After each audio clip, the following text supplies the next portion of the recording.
वृक्षारोपण कार्यक्रम और साथ में क्षेत्र के समस्त प्राचार्यों के साथ एक लघु संवाद करने के लिए मुझे आपने अवसर दिया। मैं इसके लिए आपको धन्यवाद देता हूँ। मैं इसी फैकल्टी को बिलोंग करता हूँ। इसी फैकल्टी से इधर आने के लिए रास्ते बनते हैं और दायित्व मिलता रहता है। मैडम ने जो वाचन किया मेरे साइटेशन का,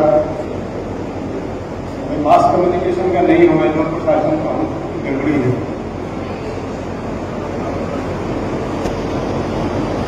मेरा मूल विषय जो प्रशासन है और मेरी पीएचडी पर्यटन में है और बाकी सब चीजें मैंने आप घूम के संघर्षों के साथ, एक्सपोजर के साथ दुनिया भर में कुछ काम करके सीखा है। और जो भी बोलूंगा तो वही बोलूंगा जो किया है और किया जा सकता है।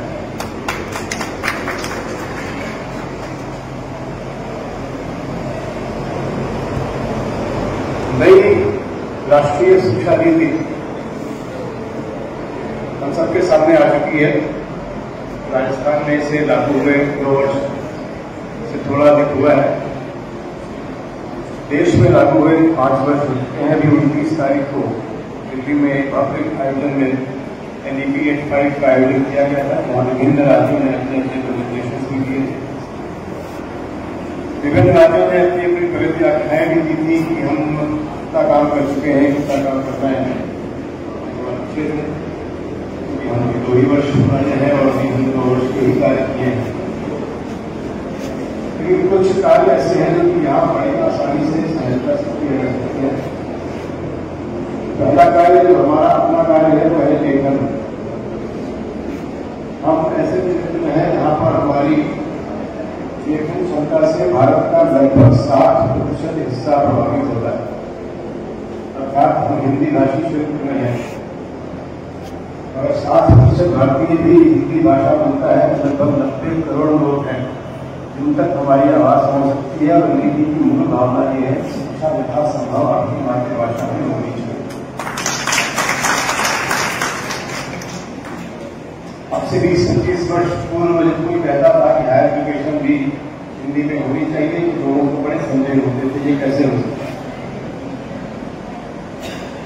और आज जब IIT हिंदी में प्रोग्राम चलाता है, MBBS के प्रोग्राम हिंदी में चल रहे हैं, देश भर के तमाम इंजीनियरिंग कॉलेज अपनी मातृभाषाओं में अध्यापन करा रहे हैं, तो ये बात समझ में आई है अंग्रेजी में पढ़ाना हमारी पूर्व गलती थी। इसकी वजह से ही वो इस दिशा में पहुंचे। अंग्रेजी में गलती नहीं, जो अंग्रेजी पढ़ जाते हैं वो ग्लोबल हो जाते हैं, लेकिन जो नहीं पढ़ पाते हैं वो ग्लोबल भी नहीं रह जाते हैं क्योंकि हमारी क्षमता ही नहीं रखती है उनको पढ़ाने की। यह आवश्यक है कि हम अपनी अपनी भाषाओं में मूल लेखन करें। जिस विषय को भी आप पढ़ाते हैं उसमें एक पुस्तक लिखना आपका पहला दायित्व होना चाहिए। दायित्व केवल भाषा का नहीं है, मतलब ट्रांसलेशन करना आवश्यक नहीं है। जो उदाहरण है वे स्थानीय होंगे तो लोगों के अंदर तक पहुंच सकते हैं और क्षमताएं प्रदर्शित होती हैं। दूसरी बात जो हमें भाषा की बात आती है तो बच्चों के अंदर से वो यही भावना होती है कि हमें प्रदेश की भाषा नहीं आती है, खत्म नहीं है। और तब उनकी असली क्षमताओं का पता चलता है। मैं आपको उदाहरण बताता हूँ। 2017 में जब मैं अवध विश्वविद्यालय का मुझे दायित्व मिला और मैं इंजीनियरिंग कॉलेज पहुंचा अपने तो बच्चों से बात की। बच्चों ने कहा साहब हमको कोई जॉब नहीं मिल सकती, कन्विंस नहीं मिल सकती। और क्यों नहीं मिल सकती साहब? हमारा कम्युनिकेशन खराब है। मैंने कहा बातचीत तो हो रही है, नहीं साहब हमें अंग्रेजी नहीं आती। मैंने कहा अंग्रेजी जिसे आती है वो कम्युनिकेशन अच्छा कर देता है, ऐसी क्या गारंटी? दूसरी बात, अपने मन से ये भावना निकालो, टेक्नोलॉजी अपने आप में एक भाषा है। आपके प्रयोग से मिलने वाले परिणाम आपकी ताकत है। जिस दिन तुम परिणाम देने लगोगे भाषा सीखकर लोग तुम्हारे पास आएंगे। आजादी के पहले, आजादी के बाद क्या अमृत घोष से मिलने वाले लोग उनकी भाषा में नहीं सीख कर आते थे? आवश्यकता थी। नालंदा में 40,000 लोग पढ़ने दुनिया भर से आते थे तो क्या अंग्रेजी में पढ़ने आते थे? वे संस्कृत में पढ़ने आते थे, संस्कृत सीख कर आते थे। तो ताकत अपने अंदर चाहिए। भाषाएं सीखी जा सकती हैं, पहली बात। दूसरी बात, जैसे मैंने कहा कि भाषाओं पर जो दुराग्रह अंग्रेजों का था वो दुराग्रह हमने मेंटेन कर लिया, ये हमारी कमजोरी है, कमी है। अगर हम 90 करोड़ लोग भारत के थोड़ा कम भी कर सकते हैं, मान लीजिए, हालांकि 60% से कम लोग हिंदी नहीं जानते हैं देश में, लेकिन 90 करोड़ लोग यदि इस देश के हिंदी भाषा बोल सकते हैं तो अमेरिका और यूरोप की मिलाकर पॉपुलेशन इतनी नहीं है कि हम एक भाषा बोलते हैं। और अमेरिका और यूरोप 20 भाषाएं बोलते हैं और भाषाओं के लिए उन्होंने सशक्त पूरी संघर्ष की है, हमने तो कभी नहीं। 26 करोड़ लोग उत्तर प्रदेश में ही रहते हैं जिनकी स्वाभाविक नैसर्गिक भाषा हिंदी है, तो 26 करोड़ के यूरोप की पूरी पॉपुलेशन नहीं होती और वे भाषाओं के लिए लड़ते हैं। हमें और पाकिस्तान को लेकर दुनिया उदाहरण दे सकती है, लेकिन मैं उदाहरण देता हूं इंग्लैंड और फ्रांस का। ये कौन से मित्र हैं? फ्रांस भी कहते हैं कि अंग्रेज गंवार है और अंग्रेजी गंवारों की भाषा है, इंग्लिश की भाषा तो फ्रेंच है। और अब से ठीक 200 साल पहले तक अंग्रेजी में इंग्लैंड में सारे अच्छे जॉब्स फ्रेंच स्पीकिंग लोगों को मिलते थे क्योंकि अंग्रेजी गंवार भाषा,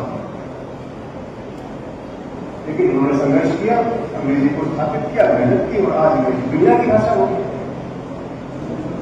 एक उदाहरण है कि भाषाओं को लेकर हम अपने दुराग्रह को छोड़ दें, हमारी अपनी भाषा समृद्ध है और उसमें जो बात कही और समझाई जा सकती है वो दूसरे की भाषा से उधार लेकर कभी नहीं समझाई जा सकती।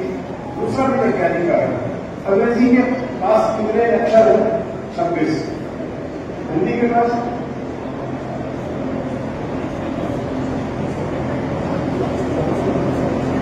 50 से अधिक 67 अक्षर हो गए। 52 की जो शब्दकोश है वो कितनी बड़ी है? वो करोड़ों में। अंग्रेजी के पास शब्दकोश 10 लाख है। तो किसी ऐसे बड़े शब्दकोश को इतने छोटे शब्दकोश में आप कैसे ट्रांसलेट करेंगे? इसलिए बहुत सारे कॉम्प्रोमाइज करनी पड़ी आपको। उनके एक शब्द में हमारे 5 शब्द गुजरने पड़े, हमारे धर्म को उनके रिलीजन के साथ एडजस्ट करना पड़ा। और ये बात तब्दील होती है कि अंग्रेजी हर वर्ष 10,000 शब्द दूसरी भाषाओं से लेकर अपने में अडॉप्ट करती है, जिससे कि वह रेलेवेंट बनी रहे, युगानुकूल बनी रहे, इसके लिए उसे उधारी करनी पड़ती है। ये एक पक्ष है। ये ध्यान रखें कि अंग्रेजी हिंदी को ट्रांसलेट नहीं कर सकती कभी भी प्रभावी रूप से, क्योंकि वो छोटी भाषा है और हमारे पास बड़ा शब्दकोश है। आप एक एक चीज को 4-4 अक्षरों में, शब्दों में विभाजित कर सकते हैं और वो 4 अलग अलग कारण हैं। मन, बुद्धि, चित्त, अहंकार। बताइए अंग्रेजी इसकी। अंग्रेज आया, उसने कहा कुछ नहीं यार, कॉन्शियसनेस, सब उछल दो इसी में। आपने कहा मामा, चाचा, बुआ, ताऊ, उन्होंने कहा अंकल, आंटी, इसी में काटो अपना अंदर अंदर। क्यों? क्योंकि छोटी भाषा है। तो इसलिए बड़ी भाषाओं को समृद्ध की आदत हो जानी चाहिए, अब तक हो जानी चाहिए थी, जो नहीं हो पाई। ये पिछली 50 वर्षों की गलतियां हैं। 75 वर्ष बाद ये समझ में आया है कि अपनी अपनी तमिल एक समृद्ध भाषा है, तेलुगु एक समृद्ध भाषा है, बंगाली एक बहुत समृद्ध भाषा है। इन सभी समृद्ध भाषाओं में यदि साहित्य और विषयों का लेखन नहीं होगा तो अंग्रेजी में कर हम कहां तक पहुंचेंगे? सरकार का अपना डेटा है कि भारत में 5% लोग हैं जो अंग्रेजी के साथ सहज हैं, लिख पढ़ बोल सकते हैं, तो बाकी 95 क्या करेंगे? इसलिए भाषाओं का आग्रह छोड़ना होगा। ये पहली बात है। दूसरी बात यह है कि अंग्रेजों ने इसे एक भाषाओं को एक कठिनाई के रूप में लिया, लेकिन मैं अंग्रेजी को कठिनाई के रूप में लेता हूं। इसलिए नहीं कि मुझे आती नहीं, इसलिए क्योंकि अंग्रेजी का अपना इतिहास देखिए। आप दुनिया के 10 सबसे अधिक जीडीपी वाले देश गिन लीजिए अपनी उंगली पर, आपको केवल 2 मिलेंगे जो अंग्रेजी को बोलते हैं, वो अंग्रेजी उनकी भाषा है। एक यूके यानी इंग्लैंड और एक अमेरिका। ये 2 भाषाएं अंग्रेजी, चूंकि इनकी अपनी भाषा है, मातृभाषा है, इसलिए इनको आप छोड़कर 8 के 8 देश जो बाकी आएंगे वो नॉन इंग्लिश स्पीकिंग कंट्रीज हैं। फ्रांस, जापान, कोरिया, चीन, इटली, जर्मनी, कौन अंग्रेजी बोलता है? तो अंग्रेजी से समृद्धि आती है, ये गलतफहमी निकाल दीजिए। समृद्धि अपनी ही भाषा में आएगी, क्योंकि ये 10 देश आपके सामने उदाहरण है कि जिन्होंने अपनी भाषा में काम किया, अपने सामर्थ्य को बढ़ाया, आज वो विकास की दहलीज क्रॉस कर रहे हैं। उधार की भाषा से कोई दहलीजें क्रॉस नहीं होती। और इसका ठीक दूसरा एग्जाम्पल ले लीजिए, 10 सबसे कमजोर जीडीपी वाले देश, ये 10 के 10 कॉलोनियल हैं, अंग्रेजों की, फ्रेंच की, पोर्चुगीज की कॉलोनीज, जो आज भी ये कोशिश कर रहे हैं कि वो अपने मास्टर्स की भाषा सीख लेंगे तो आगे बढ़ जाएंगे। वे सबसे कमजोर देश हैं, क्योंककि उनके देश के विकास की सीमाएं, पेनिट्रेशन अपने ही देश में नहीं होता। जो डिवाइड्स हमने क्रिएट की थी पहले, पढ़े लिखे और अपढ़े की डिवाइड थी, फिर उसके बाद अंग्रेजी और हिंदी की डिवाइड क्रिएट करी, उसके बाद अब डिजिटल डिवाइड क्रिएट करी। ऐसी डिवाइड्स क्रिएट करते जाएंगे तो हम दूसरों से अलग होते जाएंगे। इसलिए कोशिश ये करनी है, आपकी अपनी भाषा से आपके अपने प्रदेश का काम चल जाए तो देश और दुनिया का काम बड़े आराम से चल जाएगा। दूसरी बात, एनईपी क्या कहती है? भाषा माध्यम है, उसको चुनने का अधिकार छात्र का है। अंग्रेजी उसका एक ऑप्शन हो सकता है, अकेला ऑप्शन नहीं हो सकता। कारण यदि दुनिया हमारी अवसर देती है तो दुनिया भर की भाषाएं हमारे लिए अवसर है। एक भाषाओं में हम घुसेंगे तो 2 ही देश में हमें बुलाएंगे, तीसरे देश में जाने के लिए हमें उसकी भाषा फिर सीखनी पड़ेगी। और भाषाएं सीखना भारतीयों के लिए चुटकियों का खेल है। हम दुनिया की हर भाषा बोलते हैं क्योंकि दुनिया के हर देश में मौजूद है। आपको कोई ऐसा देश नहीं मिलेगा, एक अनरिकग्नाइज्ड देश है रिपब्लिक ऑफ कैलासा, वहां भी हम अपनी ही भाषा बोल लेते हैं क्योंकि हम हैं वहां। तो दुनिया की हर भाषा में मौजूद भारतीय उस देश की भाषा बोल सकता है और बोलता है। इसलिए भाषाओं को लेकर दुराग्रह समाप्त हो जाए तो हमारा जो विस्तार है वो सहज हो जाएगा, लोगों तक हमारी संप्रेषण पहुंच सकेंगे, लोगों के साथ हम अपने आप को आत्मसात कर सकेंगे और विकास की धारा में इन सबको जोड़ सकेंगे। बाकी बातें जो पाठ्यक्रम है, कैसे निर्माण होना है, क्यों निर्माण होना है, ये इसके स्ट्रक्चरल इश्यूज हैं। पहली बात भावनात्मक है कि आपको अपने परिवेश में अपने संस्कारों के साथ, अपनी भाषा के साथ आगे बढ़ने के लिए तैयार होना चाहिए। और इस क्षेत्र में मुझे लगता है कि मोहता कॉलेज अग्रणी है और आप अग्रणी भूमिका निभा सकते हैं भविष्य में भी, कि आप अपनी भाषा के लिए 10-15 पुस्तकों का लेखन अगर मोहता कॉलेज कर देता है तो मुझे लगता है कि राजस्थान का भी कल्याण होगा और बाकी हिंदी भाषी क्षेत्रों का भी कल्याण होगा। जब पब्लिक एडमिनिस्ट्रेशन पढ़ना शुरू किया था केवल राजस्थान से ही, जयपुर से ही पुस्तकें मिलती थी मुझे, क्योंकि हिंदी में किसी ने कुछ लिखा नहीं था। आज लिखने लगे हैं लोग और लोग लिखते हैं, लेकिन बहुत लोगों ने नहीं लिखा था। एच.सी. वर्मा नाम के एक प्रोफेसर हुआ करते थे जिनको पद्मश्री पिछले वर्ष मिला है। वो पहला आदमी था जिसने IIT कानपुर में हिंदी से पढ़ाई शुरू की थी और लोग हंसते थे उनके ऊपर 25 वर्ष पहले। आज उनको पद्मश्री मिली है। इसलिए मिली है कि उस समय उन्होंने अपनी भाषा के गर्व को पहचाना था। आज उनके क्लास में जाने के लिए, अब तो वे रिटायर हो गए, लेकिन आज उनके बैच में पढ़ने के लिए वेटिंग लिस्ट बनती है। अंग्रेजी से पहले वर्मा जी की क्लास भर जाती है, हिंदी वाली, क्योंकि बच्चों को ये समझ में आ गया कि टेक्नोलॉजी तो सहजता से सीखनी है तो अपनी भाषा में समझ में आ जानी चाहिए। और वो बात धीरे धीरे समझ में जब आनी हुई तो टेक्नोलॉजी की भाषा हो यानी भाषाओं की गुलामी नहीं। दुनिया के 190 देशों के लगभग राजदूत प्रतिनिधि भारत में रहते हैं। आपको पता है उसमें से हर आदमी हिंदी बोल लेता है। कारण वो देश उनको ट्रेनिंग देता है 8 हफ्ते की आने से पहले कि भारत में रहना है तो थोड़ी बहुत हिंदी आनी चाहिए, और वो इतनी सीख जाता है। मैंने उनसे यही प्रश्न पूछा, आपको 8 हफ्ते में आ जाती है, हमें क्यों 18 साल सिखानी पड़ती है? आपको काम चलाओ, हिंदी 8 हफ्ते में आ गई तो हमसे क्यों एक्सपेक्ट करते हो कि हम फ्रेंच और जर्मन जिंदगी भर पढ़ें?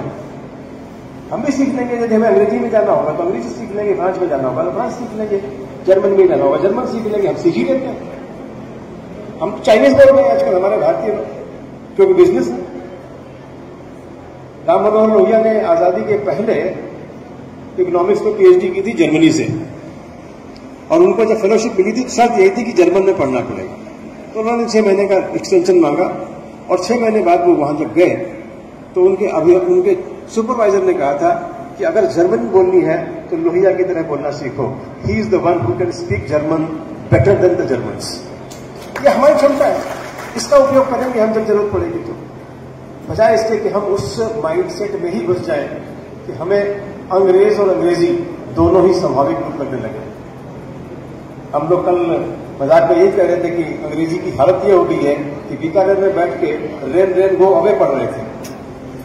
बच्चे नर्सरी में रेन रेन गो अवे पढ़ रहे थे, जहां आती नहीं रेन, क्योंकि पाठ्यक्रम में लिखी हुई है। हम उस रेन को भगा रहे हैं जो हमारे यहां वैसे ही नहीं आ रही है, क्योंकि पाठ्यक्रम में लिखी हुई। ये मानसिक गुलामी है। You have to come out of that. ये द्वंद्व से जूझने के लिए नीति आपके सामने आई है। जितनी सहजता से आप इसे अडॉप्ट करेंगे, इसके सारे डायमेंशन को अडॉप्ट करेंगे, स्ट्रक्चरल छोड़ दीजिए, स्ट्रक्चरल की चिंता हम लोग करेंगे। आप चिंता करें कि उसको कितनी सहजता से हम लोगों तक पहुंचा सके और ये बता सकें कि पढ़ाई लिखाई आपके अंदर है, हम आपकी मदद करते हैं उसे बाहर निकालने में। यही विद्या, जिसको विमुक्तई विद्या कहा गया, यही विद्या है कि आपके पास जो क्षमता है उसे हम बाहर निकाल देंगे और आप सफल हो जाएंगे। नौकरी के लिए शिक्षा जरूरी है। नौकरी के लिए तो आपको कहीं ट्रेनिंग हो जाएगा, कई भी आ रहा है, आप अडॉप्ट कर लो, आप लोग लग जाएंगे। प्रोग्राम आ रहा है, उस पर आपको लेना चाहिए। मुझे तो लगता है कि कॉलेज को अडॉप्ट करना चाहिए और हो सके तो यूनिवर्सिटी जाना चाहिए। आपकी क्षमता है, आपके पास आवाज है। तो भी